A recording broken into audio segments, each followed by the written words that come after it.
산불 복구가 끝났지만 땅은 헐벗었고 99% 실패한 곳이다라고 할 수 있죠. 아마 전국에서 가장 심각한 현장일 것 같아요. 산림 복원하랬더니 마른 나뭇가지들을 쌓아 산불 키우는 불쏘시개를 만들어 놨습니다. 산불 현장을 전전하며 사업만 따내고 사라지는 메뚜기 업체들의 부실 복구입니다. 산림법인은 산림 자격증 소지자가 상시 근무해야 하지만 자격증만 빌려 손쉽게 회사를 만든 뒤 입찰에 참여하는 편법이 만연한 사실도 확인됐습니다.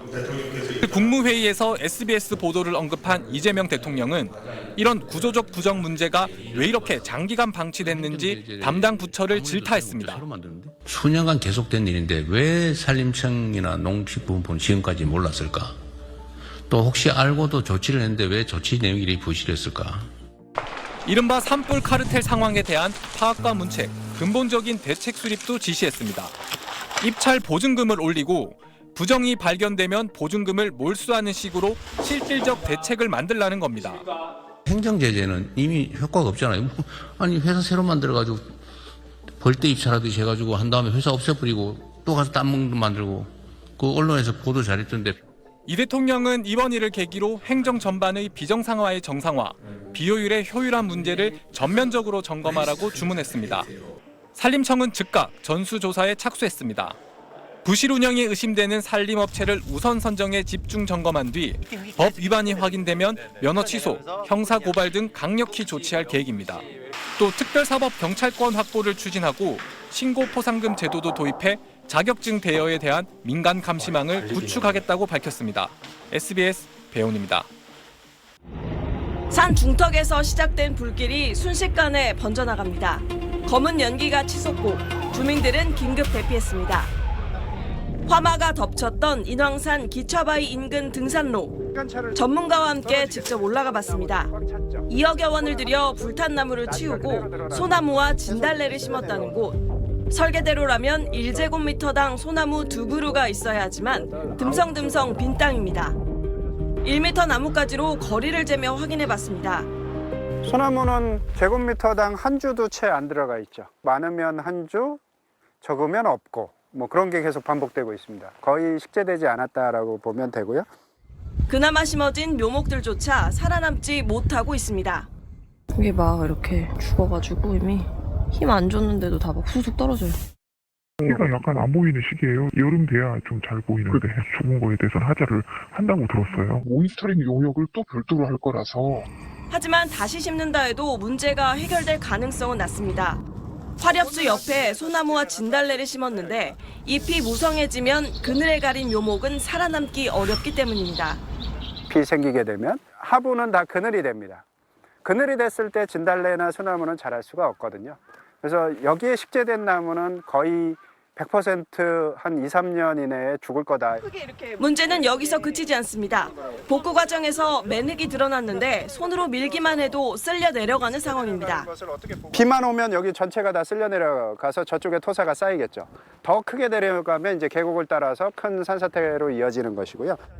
게다가 불에 탄 목재 폐기물까지 방치돼 있습니다. 해마다 72만 명이 찾는 인왕산.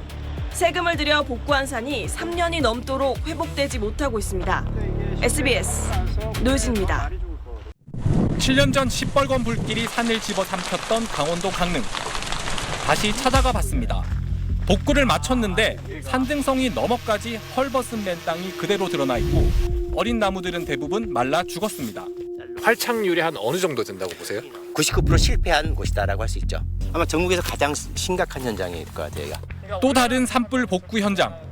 어린 나무들이 잘 자라도록 주변을 정리하는 사후 관리까지 모두 끝난 곳인데 베어낸 마른 가지들이 산더미처럼 비탈을 뒤덮고 있습니다. 벌목을 하고 그냥 나머지들을 이렇게 쌓아놓고 간 것이죠. 시작된 불이 이 길을 따가 꼭대기까지 그냥 순식간에 타고 올라갑니다. 산림 복원하랬더니 산불을 키우는 불쏘시개를 만든 셈입니다. 작업업체는 이미 폐업한 상태.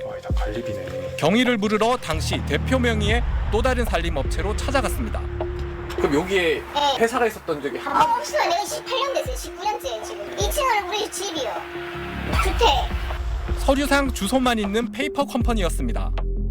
산림복구 사업은 예정가에 근접한 금액을 써낸 업체 중 무작위로 낙찰자를 뽑는 방식이라 유령 법인을 여러 개 만들어 낙찰 확률을 높이는 수법을 쓴 겁니다. 어차피 입찰은 확률 게임이니까 5개, 6개를 갖다 넣어놓고 입찰을 보시는. 문제의 업체는 강릉에선 문을 닫았지만 다른 시도에서 똑같은 사업을 이어가고 있습니다. 입찰을 보러 주소지를 옮겨놓고 이처럼 전국의 산불 현장을 옮겨 다니며 사업을 따낸 뒤 사라지는 업체들이 산림 사업 전반에 뻗어 있습니다. 네, 메뚜기라고 합니다. 이 업체들 가봐요. 거의 페이퍼들이에요. 문제는 사업이 끝난 뒤 업체가 문을 닫으면 복구가 엉망이어도 책임을 물을 곳조차 없다는 겁니다. 폐업한 업체는 현실적으로 복구를 하기는 어렵다고 판단합니다. 이런 메뚜기 업체 얼마나 될까요? 최근 6년간 산림청 사업 계약 1만 3천여 건, 1조 7천억 원치를 전수 분석했습니다. 입찰 참여 업체 3곳 중 한 곳은 이름만 다를 뿐 전화번호는 똑같았습니다. 실체는 하나인데 간판만 바꿔 단 것으로 보입니다. 이들이 따낸 사업 금액만 3,246억 원입니다. 하나의 전화번호에 무려 18개 법인이 연결된 경우도 확인됐습니다.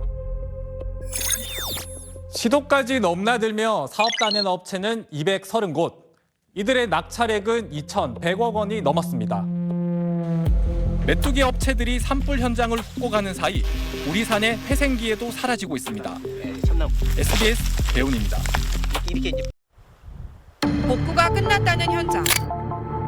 하지만 남은 건 맨땅과 마른 가지들 뿐입니다. 산불 현장을 전전하며 사업만 따내고 사라지는 메뚜기 업체들의 부실 복도입니다. 이들은 대체 어떻게 산림법인을 만든 걸까? 국내 최대 산림정보 온라인 카페입니다. 고인 게시판에 자격증만 있으면 사무실에서 일하지 않아도 되는 비상근 모집글이 가득합니다. 직접 연락해봤습니다. 출근을 어떻게 해야 되는 거예요? 출근을 거의 안 하신다 보면 됩니다. 쉽게 말하면 자격증 대여입니다. 경영사부들은 통상적으로 120에서 130 정도는 지급하는데 한 달에 40만 원, 50만 원 되니까. 현행법상 산림법인은 산림기사 등 자격증 소지자가 상시 근무해야 하지만 업체들은 대수롭지 않게 말합니다. 불법이긴 하잖아요. 그냥 일 안 하시고 그냥 급여가 들어가는 부분이니까 거의 없으실걸요? 다른 업체들도 아마 잘 없으실 거예요. 자격증을 빌려줘도 걸릴 위험은 없다고 주장합니다. 제가 이제 사기를 맡긴 지 6년 됐는데 문제가 되는 경우는 한 번도 없습니다. 취재진이 지난 8년간 카페 고인글 5,600여 건을 분석해보니 무려 71%가 비상근 고인글이었습니다. 비상근 고인 비율은 해마다 늘어 올해는 90%를 넘었습니다. 비상근 고인이 확인된 53곳이 따낸 계약만 269억 원에 달합니다. 최근 비상근 모집이 가장 많았던 한 업체를 찾아갔더니 아무도 없는 것 같은데요? 여기 사무실 명패도 없어서. 해당 업체 주소지입니다. 이 학원과 상점들만 있을 뿐 산림사업법인 사무실은 보이지 않습니다. 최고 직원이 여기 계속 반송되니까 건물이 혹시 여기 있어요 그러는데 없는 걸 알고 있는데. 업체 측은 사무실을 잠시 비운 것이라면서 비상근 고인 이유에 대해선 답변을 거부했습니다. 자격증을 빌린 업체는 상대적으로 인건비 부담을 낮출 수가 있고 형식만 갖춰서 여러 업체를 산발적으로 설립해둘 수도 있습니다. 정상 업체가 경쟁에서 오히려 밀리고 서류상 명단만 갖춘 부실업체들이 산을 살릴 예산을 가로채는 사이 우리 산의 복구 골든타임은 속절없이 흘러가고 있습니다. SBS 정다은입니다. 산림청은 매년 2차례 부실법인 난립과 자격증 대여 같은 불법 행위를 뿌리 뽑겠다며 실태 조사를 벌입니다. 지난해에도 2,700여 개 업체를 뒤졌습니다. 엉터리 산림보건의 시작점인 자격증 불법 대여는 얼마나 잡아냈을까? 공농요건 미충족이나 시정명령 미이행 등 199건의 위반 사항을 적발했지만 정작 자격증 대여 적발 건수는 단 한 건도 없습니다. 1차 서류 검토 뒤 현장 조사를 나가는데 업계에선 보여주기식 행정이란 비판이 나옵니다. 단속을 나가면 몇 월 며칠 날 몇 시에 점검을 나갑니다 그러면 이제 그때 다 불러다 앉혀놓죠. 인터넷에는 사실상 자격증 대여를 노리고 비상근 직원을 구하는 구인글이 넘쳐납니다. 산림청은 익명지에 숨어 추적이 어렵다고 항변합니다. 불법 대여 여러 부분들 하시는 분들은 이제 익명으로 하는 부분도 많고 실태 조사는 이제 일단 서류나 이런 대한 부분들 위주로 해서 조사를 하다 보니까 잘 안 걸려지는 그런 부분이 있기는 합니다. 하지만 국내 최대 살림정보 온라인 카페엔 업체명과 대표 번호가 버젓이 공개된 구인 글들이 수두룩합니다. 공개된 정보조차 단속에 활용하지 못하고 있는 겁니다. 사후 관리에도 큰 구멍이 뚫려 있습니다. 부실복구나 무자격자 동원 등으로 벌점을 받은 업체들이 사실상 아무런 제약 없이 복원 사업을 다시 따내고 있습니다. 산림기술법 시행규칙에는 사전 심사에서 벌점 업체는 감점하도록 돼 있지만 정작 심사 대상에 산림 복원 사업은 빠져 있습니다. 벌점을 받아도 실제 입찰에선 불이익이 없는 겁니다. 실질적으로 예금 있었지만 다른 사업할 때 감점받는 사례가 사실 거의 없었습니다. 실제 감사원이 2019년부터 5년간 벌점받은 업체 136곳을 조사한 결과 벌점이 있는 상태로 무려 690건의 사업을 수주한 걸로 드러났습니다. 지난해 산불 피해액만 6조 7천억 원. 검게 탄 산을 되살리는 혈세가 부실업체들의 주머니로 새나가지 않도록 근본적인 대책 마련이 시급합니다. SBS 노유진입니다. 이 사안을 취재한 탐사기획팀 배여운 기자 스튜디오에 나와 있습니다. 자, 이런 메뚜기 업체, 유령 업체를 입찰 단계에서 걸러낼 수는 없는 건가요? 네, 현행법상 사업자 번호나 주소지 같은 기본 요건만 갖추게 되면 누구나 입찰 가능합니다. 사실상 문이 활짝 열려 있는 구조입니다. 네. 하지만 페이퍼 컴퍼니 막을 방법이 또 없는 건 아닙니다. 저희가 조달청에 등록된 전화번호와 주소지만 대조해 봐도 의심업체들은 어렵지 않게 찾아낼 수가 있었거든요. 네. 따라서 입찰 단계에서 이런 기본 심사만 강화해도 부실업체 상당수는 걸러낼 수 있을 걸로 보입니다. 자, 그런데 배 기자가 이번 취재 과정에서 이른바 산불 카르텔을 경험했다고요? 네, 이번 취재 정말 쉽지 않았습니다. 한 지자체의 산림 사업을 저희가 파고들기 시작하자 그 지역 공무원들이 관내 산림 법인들의 전화를 돌려서 현장에 문제없게 하라고 하거나 업체끼리는 취재진의 동선을 공유하며 조직적으로 움직였습니다. 예. 그리고 전문가 섭외도 상당히 힘들었거든요.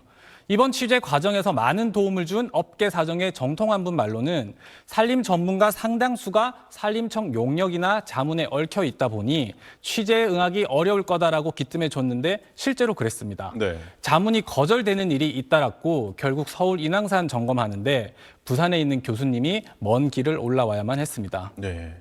저희의 취재가 시작되자 산림청도 대응에 나섰다고요?